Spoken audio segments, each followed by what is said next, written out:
하실 하나님의 말씀 요한복음 11장 54절에서 57절까지 말씀입니다. 요한복음 11장 54절에서 57절.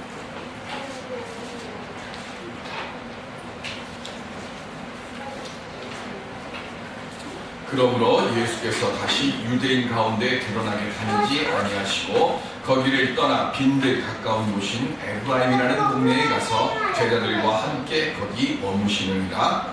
유대인의 유월절이 가까우매 많은 사람이 자기를 존경하게 하기 위하여 유월절 전에 시골에서 예루살렘으로 올라갔더니 그들이 예수를 찾으며 성전에 서서 서로 말하되 너희 생각에는 어떠하냐 그가 명절에 오지 아니하겠느냐 하니 이는 대제사장들과 바리새인들이 누구든지 예수 있는 곳을 알거든 신고하여 잡게 하라 명령하였음이로라. 아멘. 우리 함께 인사하시겠습니다. 주께서 이 자리에 평안의 복으로 함께 하십니다.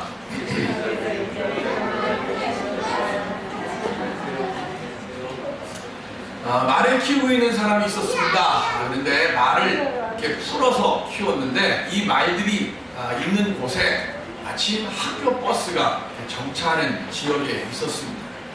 아이들이 말을 보니까 신기하기도 하고 그렇기도 하죠. 그래서 과자를 주고 특별히 자기들이 먹고 있는 초코바나 감자칩을 주었는데 이 말들이 이 초코바를 너무 좋아하는 겁니다. 그러니까 이 초코바를 먹게 되니까 초코바가 열량과 칼로리가 엄청 높습니다. 그러다 보니까 살이 쪄오르고 먹으면 안 될 걸 자꾸 먹다 보니까 어떻게 되는가 하면 털의 윤기도 없어지고 털도 자꾸 빠지는 거예요. 그래서 이렇게 하면 안 되겠다 싶어서 현말을 하나 써서 붙였습니다. 말들에게 먹을 걸 주지 마시오. 그런데 똑같이 얘들이 계속 먹을 걸 줍니다. 그 다음에는 거기다가 또 다시 하나 또 붙입니다. 제발 말들에게 먹을 걸 주지 마십시오. 애들이 안 줬을까요? 여전히 먹을 거를 주었습니다. 이렇게 하면 도저히 안 되겠다 싶어서 마침 자기 친구 중에 아주 지혜로운 사람이 있어서 그 친구에게 가서 부탁을 합니다. 야, 사실 이렇게 돼갖고 지금 말들이 띠룩띠룩 살만 찌고 털은 숭숭 빠지고 아주 정말로 환장하겠다 하고 친구에게 말을 하니까 친구가 그러면 이렇게 써봐 하고 글을 하나 써줬습니다. 그 글을 딱 본 이 말을 키우는 주인이 정말 이렇게 하면 효과가 있겠냐 그랬더니 친구가 말하기를 확실하게 효과가 있으니까 걱정하지 말고 가서 그렇게 해 그랬어요. 그래서 친구가 가르쳐 준 대로 글을 써가지고 그 정류장 앞에다가 탁 세워놨습니다. 그랬더니 정말로 효과가 있었어요. 말들이 이제는 살도 좀 쑥쑥 빠지고 털에 윤기도 쫙 오르고 그리고 건강해지기 시작합니다. 뭐라고 가르쳐줬을까요? 그 친구가 가르쳐준 건 우리는 사과와 당근만 먹어요. 그렇게 쓰라고 한 겁니다. 하지 말라고 하면 우리 마음속에는 더 하고 싶은 마음이 있어요. 가지 말라고 그러면 등산할 때도 보면 꼭 가지 마십시오. 출입 금지서 하면 거기를 꼭 짚고 들어가는 사람들이 있어요. 우리 마음속에는 그렇게 부정적인 생각들과 부정적인 일을 하려고 하는 근성들이 사실은 다 우리 속에 담겨 있습니다. 그러니까 거기다 놓고 하지 마시오, 하지 마세요 그러면 더 하고 싶어지는 마음이 있으니까 아이들도 자기도 모르게 나쁜 뜻으로 하는 게 아니라 그냥 하는 거예요. 그런데 거기다 놓고 사과와 당근만 먹습니다라고 하니까 아이들의 생각이 바뀌는 거예요.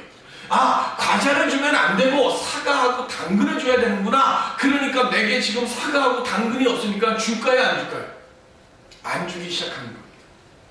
믿음의 삶이라는 것도 역시 마찬가지입니다. 우리가 믿음을 가지고 있다고 하면 우리 삶의 문제들 중에서도 복잡하게 꼬여있는 일들이 있어요. 도저히 해결할 수 없는 것 같은 일들이 있어요. 그런데 그 일들을 복잡하게 꼬여있고 해결할 수 없는 일들도 간단하게 단순하게 생각하고 긍정적인 눈으로 보고 긍정적인 생각으로 그 일을 행하다 보면 의외로 그 어려운 일들이 쉽게 되어지는 일들을 많이 경험하게 됩니다. 벌어지지 않기를 바라는 말을 하는 게 아니라 꼭 이렇게 되었으면 좋겠습니다라고 하는 그런 마음으로 초점을 맞추고 말을 하고 그렇게 행하며 내가 살아가려고 하면 내가 생각하지 않았던 때에 내가 바라는 것보다 훨씬 좋은 결과를 만들고 그렇게 얻고 살아갈 수가 있습니다. 오늘 여러분들 이 자리에 왜 오셨습니까? 하나님께 기도하고 내 마음의 소망을 응답받기 위해서 이 자리에 나오신 줄로 믿습니다. 그러면 우리가 어떻게 기도해야 되겠습니까? 이루어지기 어려운 그러나 하나님의 영광을 드러내기 위해서 내 삶 속에서 꼭 이루어져야 될 그 일을 우리가 하나님께 구하러 나왔습니다.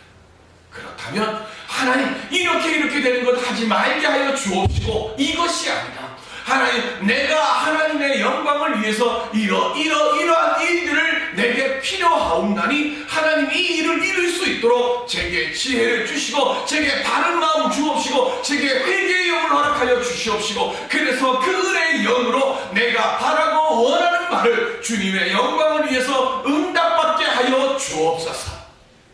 우리 그렇게 긍정적인 말 그리고 적극적인 말 생명살림의 말로 우리 주님께 간구할 수 있는 우리 심령들이 되시기를 바랍니다. 우리가 그렇게 구할 때 하나님께서 우리의 삶에 복이 넘치는 감사가 넘치는 소망이 넘치는 은혜의 역사로 응답하여 주실 줄로 믿습니다. 이 시간 그 은혜의 소망 속에 살아갈 수 있는 우리 모두가 되시기를 주님의 이름으로 축원드립니다. 그러면 우리가 어떻게 하면 그런 믿음의 삶을 살아갈 수 있을까요? 저는 오늘 요한복음 11장의 말씀을 가지고 함께 살펴보고자 합니다. 예수님께서 솔로몬 행각에서 유대인들하고 논쟁을 했습니다. 논쟁을 하다가 예수님 입으로 이런 말씀을 하셨어요. 요한복음 10장 30절에 보시면 시작 나와 아버지는 하나이니라 하신대 아멘. 무슨 얘기입니까? 예수님과 하나님은 같은 분이라는 겁니다. 이스라엘 사람의 눈으로 보면 이것은 무슨 죄가 되는가 하면 신석 모독죄가 되고 참남죄가 되는 겁니다. 그래서 그 말을 듣고 유대인들이 돌을 들어서 예수님을 치려고 하니까 예수님께서 그 자리를 피하셨습니다. 거기다가 요한복음 11장은 뭐로 시작되는가 하면 죽은 나사로를 살리는 얘기로 시작됩니다. 죽은 나사로를 다시 살렸다는 이야기가 이스라엘 전역으로 급속도로 쫙쫙 퍼져나가기 시작합니다. 그러다 보니까 제사장들이나 바리새인들이나 서기관들의 입에서는 마음에서는 가슴이 철렁 내려합니다. 왜냐하면 예수님의 자기들의 눈으로 보면 예수님은 지금 무슨 죄인이에요? 신성 모독죄인이에요. 참난 죄인입니다. 그런데 그런 신성 모독죄를 가지고 있는 예수님이 죽은 사람을 살렸다고 하니까 이게 지금 얼마나 큰 일이 되겠어요. 이거 그대로 두면은 안 되겠다고 생각이 되는 겁니다. 그래서 지금 그것 때문에 모여서 이야기를 시작합니다. 이야기를 시작하다가 대제사장 가야바가 요한복음 11장 50절에 이렇게 말을 합니다. 시작. 백성을 위하여 죽어서 온 민족이 망하지 않게 되는 것이 너희에게 유익한 줄을 생각하지 아니하는도다 하였으니 아멘. 이 말씀의 뜻이 뭔가 하면 죽은 사람을 예수님이 살리니까 많은 사람들이 예수님을 쫓아오는 거예요. 그러면 사람들이 많이 모이게 되면 로마의 입장에서 보면 이게 지금 무슨 일이 일어날 거라고 생각하겠어요? 밀란을 꿈꾸는가 보다 하고 생각하게 될 겁니다. 그래서 어떻게 하는가 하면 식민 통치하는 나라에서 밀란이 일어나는 그것만큼 골치 아픈 게 없으니까 군대를 이끌고 와서 그냥 쓸어버리는 거예요. 그러니까 대제사장 가야바의 눈으로 볼 때는 예수님의 인기가 막 올라가면 어떻게 되는가 하면 지금 자기들이 가지고 있는 권력이나 명예가 떨어지는 것이 첫 번째고 두 번째는 로마가 군대를 이끌고 와가지고 자기들이 지금 가지고 있던 이 모든 기득권까지 다 뺏길까봐 이게 겁이 나니까 어떻게 하는가 하면 예수 한 사람 붙잡아가지고 그 사람 죽여버리면 이 밀란이 일어난 조짐이 그리고 예수의 인기가 한순간에 사라지지 않겠느냐. 그러니까 예수 한 사람 잡아서 우리 온 민족을 구원케 하자라고 지금 말을 하는 거예요. 그런데 이 말을 할 때가 언제냐면 6월절입니다. 6월절은 지금이 몇 월이죠? 우리가? 4월입니다. 벌써 4월이 됐어요. 시간이 참 빨라요. 시간이 참 빠른데 이 6월절이 양력으로는 4월인데 유대인의 달력으로는요 아비벌. 그래서 유대인의 달력인 1월입니다. 우리는 1월이 계절로 무슨 계절이에요? 봄철입니다. 이게 겨울입니다. 그런데 유대인들의 1월은 봄철이에요. 이 6월절은 원래 이스라엘 사람들이 뭘 했는가 하면 원래 목자들이었잖아요. 양을 기르는 백성들이다 보니까 첫 새끼를 낳아요. 이때. 그래서 낳은 첫 새끼를 하나님께 제물로 바치고 올 한 해 이 다산 양들이 새끼를 많이 낳게 해주시고 병 안 걸리게 해주시옵소서. 그리고 우리 농사 짓는데 풍년되게 해주시옵소서. 그렇게 드렸던 절기가 원래 6월절이었어요. 그런데 이 6월절의 절기가 뭐하고 딱 맞게 되는가 하면 이스라엘 백성이 애굽에서 출애굽을 합니다. 출애굽을 하는데 모두 10가지 재앙이 임하죠. 10가지 재앙이 임해요. 그런데 그 10번째 재앙이 뭡니까? 애굽 땅에 있는 모든 마지들, 사람뿐만이 아니라 모든 동물들까지도 첫 번째 것은 다 하나님의 사자가 와서 칼로 쳐서 다 죽이는 일이 일어납니다. 그리고 그 일을 하고 난 뒤에 이스라엘 백성들이 애굽에서 탈출하게 됩니다. 그런데 그럼 그 땅에 살고 있는 모든 마지들을 다 죽일 때 이스라엘 백성들도 그럼 다 죽어야 되잖아요. 그래서 하나님께서 뭘 하셨어요?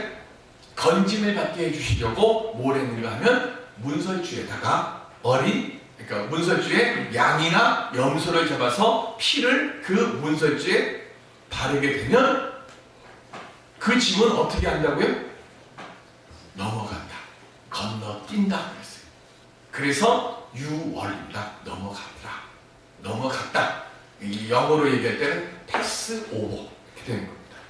문자 하나 배웠습니다. 패스 오버. 영어로 이게 뭐라고요?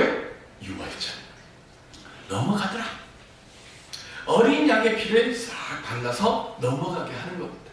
그래서 이스라엘 백성들에 있어서 3대 절기가 있습니다. 첫 번째 절기가 아비벌. 1월달에 처음에 하니까 제일 먼저 하는 절기겠죠? 뭐죠? 지금 제가 열심히 설명드린 6월절. 두 번째가 오순절. 오순절이라고 해서 첫 번째 열매를 맺을 때 드리는 절기. 이거를 오순절이라고 합니다. 우리는. 그런데 이 오순절에 우리 교회는 뭐하고 겹치죠? 오순절은 뭐하고 겹쳐요? 성령 강림절하고 겹쳐요. 6월절은요? 예수님이 언제 돌아가셨어요? 6월절 전날 돌아가셨어요. 그 날이 언제입니까? 부활절? 3일 전? 아니 너무 어렵게 생각하지만 쉬운 거예요. 예수님이 돌아가시고 3일 만에 부활하셨잖아요. 그러니까 6월절 전날 예수님이 돌아가시고 6월절 다음날 아침 이른 아침에 예수님께서 다시 살아나셨어요. 그래서 우리는 그 날을 뭘로 정해요? 지금 부활주일로 드리는 거예요. 그러니까 지금 6월절은 우리 부활주일하고 만나고 오순절은 성령 강림절하고 만나는 겁니다. 또 하나가 뭐냐면 장막절, 수장절이라고 하는데 이거는 그 이스라엘 백성들이 추수를 해서 가장 풍요롭게 하나님께 드리는 절기를 그 장막절, 수장절이라고 합니다. 그래서 이스라엘에 3대 절기가 있는데 이스라엘 사람들이 가장 귀하게 여기는 절기, 가장 풍요로운 절기는 수장절, 장막절이지만 이스라엘 백성들이 가장 소중하게 여기는 절기는 뭘까요? 6월절입니다. 왜요? 1월달에 한 해를 시작하고 두 번째 뭐합니까? 유월절에는 이스라엘 백성들이 예루살렘에 와서 죄사함을 받는 거예요. 성경을 보실까요? 역대기하 30장 16절 시작. 규례대로 각각 자기들의 처소에 서고 하나님의 사람 모세의 율법을 따라 제사장들이 레위 사람의 손에서 피를 받아 뿌리니라. 아멘. 유월절에는 뭘 하는가 하면 유월절 전에 이스라엘 백성들이 예루살렘으로 올라오는 거예요. 그래서 뭘 하느냐? 양을 잡습니다. 어린 양을 잡아가지고 그 어린 양의 피를 예루살렘에 와 있는 백성들에게 피를 뿌리는 거예요. 그러면 그 피를 뿌림을 받으면 그 사람은 뭐가 되는가 하면 작년 한 해 동안에 있었던 죄가 다 뭐에 대해 씻겨지는 거예요. 그래서 오늘 본문, 우리 앞부분 제가 읽지 않았는데 본문 앞에도 오늘 본문 안에 보면 56절에 보면 55절에 보면 유대인의 유월절이 가까우면 많은 사람이 자기를 성결하기 위해 이거예요. 이 성결하기 위해서 온 게 뭐예요? 지금 유월절 어린 양을 잡아서 그 피를 제사장이 쫙 뿌리면 그 피를 지금 받아야 돼요. 그러면 나는 뭐가 되는 거예요? 죄가 씻기는 거예요. 그런데 아까 역대기하 30장의 얘기는 이스라엘이 유월절을 제대로 못 지키다가 처음으로 제대로 지킨 때가 히스기야 왕 때예요. 하나님 앞에 의롭게 섰던 몇몇 안 되는 유대인의 왕 중에 그 첫 번째 선두주자라고 할 만한 사람이 히스기야 왕인데, 이 히스기야 왕이 처음으로 성대하게 유월절을 드리니까 예루살렘으로 백성들이 너무 많이 몰려온 거예요. 너무 많이 몰려오니까 제사장이 양을 쳐서 피를 뿌리는데 사람들이 너무 많다 보니까 많은 사람들이 이 양의 피를 맞지를 않은 거예요. 맞지 않았는데 원래 이 피를 묻히고 그리고 난 뒤에 유월절에 드리는 양이나 염소나 다른 그 음식들을 먹어야 되는 거예요. 피 뿌림을 받지 않고 음식을 먹게 되니까 이게 뭐가 된 거예요? 하나님 앞에 범죄하게 된 겁니다. 은혜 받으려고 하나님 앞에 와가지고 한 해를 시작하려고 하다가 지금 성결함을 얻지 못하고 음식을 먹게 되니까 하나님 앞에 지금 범죄하니까 은혜 받으려고 왔다가 도리어 뭐가 오게 생겼어요? 지금 재앙이 오게 생긴 거예요. 그러다 보니까 히스기야 왕이 지금 그 뒤에 보면 하나님께 기도하는 겁니다. 하나님, 은혜 받으려고 왔는데 이들이 지금 하나님 앞에 범죄했습니다. 이대로 두면 우리가 큰일 나니까 하나님 이들의 죄를 사하여 주시옵소서 하고 왕이 백성들을 위해서 친히 기도하는 거예요. 그래서 하나님이 그 기도를 들어주셨어요. 지금 예수님이 겨울철에 와가지고 나사로를 살리신 거예요. 그런데 지금 이 예수님을 죽이려고 사람들이 모이하니까 에브라임 빈들로 예수님께서 피신하셨다가 이제 봄철이 되니까 예수님이 예루살렘으로 다시 올라오시는데 백성들의 마음속에는 어떤 마음들이 있었는가 하면 56절에 보시면 그들이 예수를 찾으며 성전에 서서 서로 말하되 너희 생각에는 어떠하냐? 그가 명절에 오지 아니하겠느냐 했어요. 그가 누구예요? 예수님. 자, 6월절에 왜 예루살렘으로 온다고요? 이스라엘 백성들이 예루살렘에 오는 이유는 성결하게 하고 그리고 죄 씻음을 받기 위해서 지금 예루살렘으로 오는데 57절 본문에 보면 이는 대제사장들과 바리새인들이 누구든지 예수 있는 것을 알거든 신고하여 잡게 하라 명령하였습니다. 그랬어요. 그러면 자, 양 잡아서 피 뿌리는 사람이 누구죠? 제사장입니다. 그죠? 근데 지금 제사장들 머릿속에는 온통 무슨 생각만 있어요? 예수님 잡아서 죽일 생각만 하고 있어요. 자, 지금 피 뿌림을 받아가지고 와가지고 죄사함을 받아서 성결하게 하고 유월절 음식을 먹고 한 해의 풍년과 그리고 잘 되어지는 그것을 지금 하나님 앞에 빌려온 백성들의 머릿속에는 지금 뭐만 가득 찼어요? 예수가 올까 안 올까? 정결함을 얻은 뒤에 유월절 예식을 행해야 되는데 마음속에는 온통 지금 다른 것들로 꽉 찹니다. 예수님께서 과연 죽음의 덫을 쳐놓은 예루살렘에 올라오실까? 여기에만 관심을 가지고 있습니다.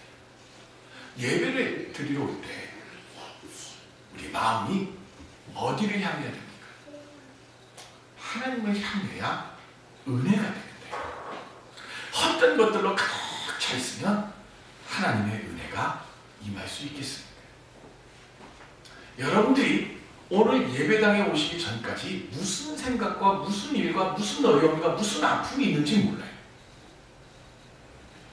아침에 기분 좋게 시작해서 오늘 교회 갑시다 여보 뭐 하면서 룰루랄라 하다가 교회 오는 길에 뭐하고 조그만 뭐 하나 때문에 틀어져갖고 뭐 얼굴이 벌려져갖고 그 짧은 시간에 얼굴이 벌려져갖고 교회 앞까지 왔어요. 그런데 교회 문을 틀은 순간 여러분 그때부터는 그 모든 것들을 다 교회 마당에다가 내려놓으세요. 적어도 예배를 드리오는 그 예배당 안에 들어오는 그 순간 우리의 모든 마음과 생각은 하나님만을 향하여 있어야 합니다. 하나님께서 오늘 내게 주시는 하나님의 말씀이 내게 능력이 되고 내게 힘이 되고 내게 은혜가 되게 하여 주시옵소서. 비록 이전에는 어떤 모습이 있던 간에 관계없이 지금 이 시간 하나님의 말씀을 사모하고 하나님의 은혜를 사모하는 심령이 되어질 때 그때 하나님의 복이 우리의 심령 속에 임하게 되어질 줄로 믿습니다. 근데 이스라엘 백성들이 그걸 못한 거예요.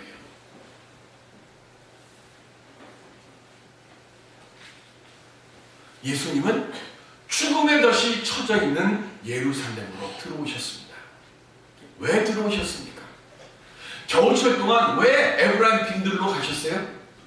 죽는 게 두려워서? 아닙니다. 예수님이 겨울철 동안 에브라임 빈들에 간 것은 유월절 때를 기다리신 거예요. 아까 말씀드렸어요. 유월절 시작할 때 목부터 잡아서 시작한다고요? 양을 잡아서 그 핏부림을 하는 거예요.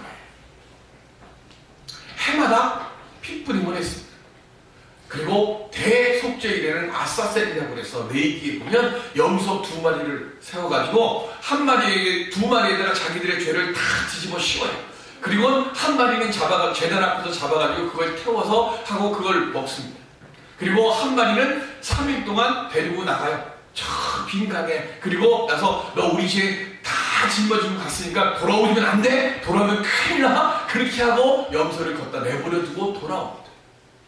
우리 사람들의 죄 때문에 무고한 짐승들이 수없이 죽어요. 욤키브루라고 하는 대속죄일에는 10만 마리 이상의 새와 비둘기와 양과 염소와 소가 죽는다지 않습니까? 그래서 대속죄일에는 예루살렘 안에 온통 피비린내가 진동합니다. 그렇게 피비린내가 진동을 해도 우리의 죄가 씻기지를 않아요. 그런데 예수님은 유월절 어린 양을 대신해서 우리의 죄를 단 한 번의 십자가에 달려 죽으심의 은혜를 통해 우리의 죄를 사하여 주시려고 유월절의 시간을 기다리신 거예요. 그리고 그 유월절의 때에 예수님께서 지금 돌아오십니다. 당시 예루살렘에는 이스라엘 땅에서 똑똑하다고 하는 사람들, 잘났다고 하는 사람들, 경건하다고 하는 사람들이 가득 찼어요. 그런데 그곳에서는 은혜나 하나님에 대한 정결함 대신에 모사와 예수님을 잡아 죽일 음모만 가득 넘쳐나요. 예수님이 피신하셨던 에브라임 빈들에는 먹을 것도 없습니다. 그리고 안전한 거처도 없어요. 그런데 그것에는 뭐가 넘쳐납니까? 하나님의 음성을 듣고자 하는, 그리고 하나님과의 영적 교제를 할 수 있는 은혜의 자리가 넘쳐났습니다. 오늘 예배를 드리러 온 우리들은 다 성도라고 일컬음을 받습니다. 성도가 행하는, 성도로 분리를 받는 그 순간부터 우리는 뭘 합니까? 영적 전쟁을 하게 되어 있습니다. 이 영적 전쟁을 쌓아나가는 동안에 우리는 하나님의 음성을 듣고 날마다 필요한 영적 충전을 해야 합니다. 그리고 힘든 시간을 지날수록 하나님 앞에 더 가까이 나아올 때, 그때 하나님께서 우리를 만져주심의 은혜를 통해서 우리가 이 힘겨운 영적 싸움을 이겨갈 수 있는 능력과 은혜와 힘과 지혜를 얻게 되어질 줄로 믿습니다. 이 시간 하나님 앞에 나와 영적인 은혜를 충만히 충전해 갈 수 있는 이 거룩한 예배, 거룩한 심령들이 되시기를 주의 이름으로 기원 드립니다. 조방훈이라고 하는 분이 있습니다. 가수가 되려고 무작정 시골에서 서울로 올라왔어요. 근데 조방훈이라고 하는 이름으로는 가수 생활을 하려니까 너무 촌스러웠어. 그 당시 보니까 여로회가 최고로 국민 드라마였어요. 근데 여로회 여주인공이, 여러분들은 모르시죠? 텔레비전을 안 보시니까 태연실 씨였잖아요. 그래서 태연실 씨, 이 사람이 생각할 때 최고의 배우는 태연실이다. 그래서 태연실의 태자를 빌렸어요. 그 다음에 저 푸른 초원이 부른 남진의 진짜를 하나 땁니다. 그 다음에 이렇게 하는 가수 있죠. 나훈아의 아자를 땄습니다. 그렇게 해서 자기 이름을 만들었습니다. 아시죠? 누군지?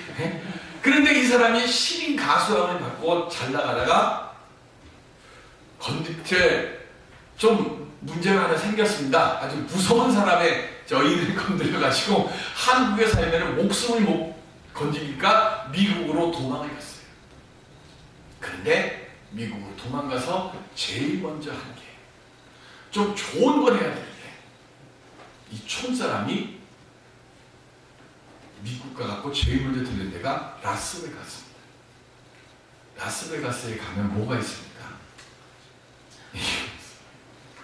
도박에 눈이 확 뒤집힌 거예요. 있는 돈 다 털어먹었어요. 아내가 죽을 힘을 다해서 밖에 나가서 돈을 벌어오면 또 돈을 또 기가 막히게 찾잖아요. 그래서 그 돈 들고 갖고 또 다 잃어버려요. 자연히 뭐가 됩니까? 빈털터리가 되고 없게 되니까 술과 담배에 쪄서 삽니다. 그러던 어느 날 집에 들어왔는데 자기 부인이 안 보여요. 장모님이랑 같이 사는데 장모님도 안 보여요. 그러다가 어떨 때는 새벽에 들어오고 어떨 때는 새벽에 나가고 막 하니까 이 태진아 씨가 자기 부인을 어느 날 만나더니 너 바람났냐? 그러니까 부인이 말하길 바람났다고. 잘했다. 꼭 이럴 때는 이런 사람도 큰 소리 치잖아요. 우리 그만 이제 하여치자. 그러니까 부인이 하는 말이 지금 뭔 소리 하는 거냐고, 내가 바람을 난 건 맞는데 바람이 그냥 바람이 아니라 예수 바람 났다 그랬어요. 그러니까 태진아 씨가 하는 말이 뭔 예수 바람이냐고, 어? 그러면서 교회는 왜 가냐고, 교회 가지 말라고 하고 소리를 퍽 지르네요. 근데 여태까지 남편의 말이라면 그냥 잘 따라주던 부인이 이번에는 딱 정색을 하고 얘기를 합니다. 내가 지금껏 당신이 무슨 일을 해도 내가 당신 말에 내가 아무 말 안 했는데 이번만은 나 못하겠다고. 나 교회 가는 거 막지 말라고. 그러면서 하는 말이, 사실은 내가 당신한테 말 안 하려고 했는데 우리 엄마가 암에 걸리셨다. 그러니까 태진아 씨가 또 하는 얘기가, 아니 암에 걸렸으면 병원에 가야지 교회는 왜 가냐고. 내가 오죽하면 교회 가겠냐고. 병원에서 치료가 안 된다고 그래서 내가 지금 교회 간다고. 그러니까 나 교회 가는 거 막지 말아요. 어느 날 술에 잔뜩 먹고 집에 들어왔는데 보니까 또 집에 아무도 없는 거예요. 그러다가 자기 부인이 가 있는 교회라도 한번 가보겠다 하는 생각이 들더래요. 우리가 하나 배워야 될 게 있는 게요, 술에 잔뜩 취해가지고 교회 가지 말라고 막 가로막던 이 사람이, 아, 나 교회 가야겠구나 생각하니까 술에 잔뜩 취해 있으면서 제일 먼저 한 게 뭔지 아십니까? 양치질했대요. 그래서 교회 가려고 예의는 지켜야 된다고 양치질을 하고, 그리고 교회를 가요. 교회 가서 예배 드리는 모습을 보는데 처음에 자기 눈으로 볼 때는 온통 다 미친 사람처럼 보였어요. 뭐라고 기도하고 뭐라고 찬송하는데 이거 꼭 미친 사람들 같이. 그런데 갑자기 그의 마음이 우웅하고 울리는 찬송의 가사가 들립니다.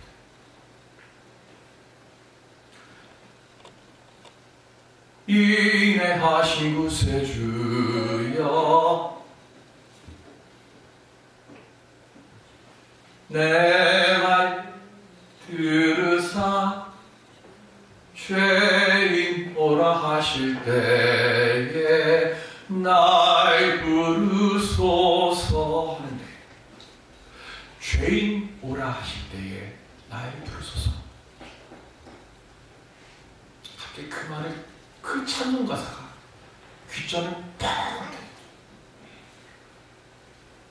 그리고는 자기 아내가 목사님을 모시고 자기 앞에 오는데, 그 목사님이 머리 위에 손을 얹는데 눈물이 팍 쏟아지면서 내가 죄인이다.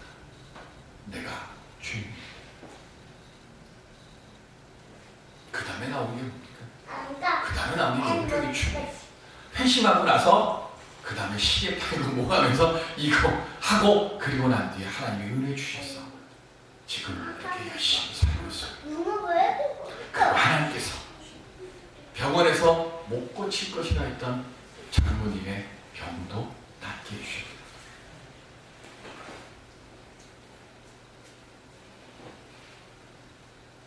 안 된다 생각하면 될 일도 되지 않습니다. 이스라엘 백성들은 부정의 생각이 가득 찼기 때문에 예수님의 하시는 모든 일들이 그들의 마음에 은혜가 되지를 않았습니다. 오늘 예배를 드려오신 우리들의 마음속에 다른 건 다 내려놓으십시오. 그리고 주님의 만져주심만 기억하십시오. 그리고 주님의 만져주심만 하나님께 간구하십시오. 하나님이 이 시간 우리에게 오셔서 우리를 만져주십니다. 우리의 아픔과 우리의 눈물과 우리의 육신의 질병과 우리의 답답함을 다 짊어지시고 십자가에 못 박아 주셨습니다. 그리고 주님이 다시 살아나신 것처럼 우리들에게는 생명과 축복과 감사와 소망의 부활의 역사가 예배드리는 시간마다 우리에게 임재하여 주실 줄로 믿습니다. 이 시간 그 주님의 만져주심과 그 주님의 음성을 들을 수 있는 우리 모두가 되시길